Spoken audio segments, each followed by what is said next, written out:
आता बातमी आहे नांदेडच्या किनवटमधून। राज्यातील शाळांमधील विद्यार्थ्यांची अचूक नोंद निश्चित करण्यासाठी शिक्षण विभागाने हाती घेतलेल्या पट पडताळणी मोहिमेला आज दिनांक 11 एप्रिल 2026 पासून सुरुवात झाली। ही प्रक्रिया 3 टप्प्यांत राबविण्यात येणार असून पहिल्या टप्प्यात जिल्हा परिषद शाळा व इतर शैक्षणिक संस्थांचा समावेश करण्यात आला आहे।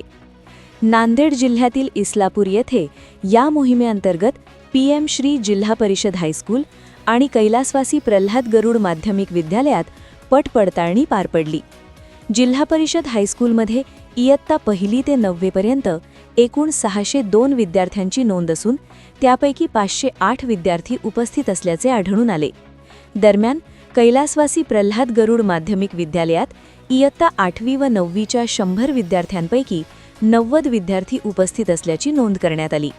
या प्रक्रियेदरम्यान नांदेड येथील विस्तार अधिकारी SG भारती यांनी भेट देत प्रत्यक्ष पाहणी केली व संबंधितांना आवश्यक सूचना दिल्या।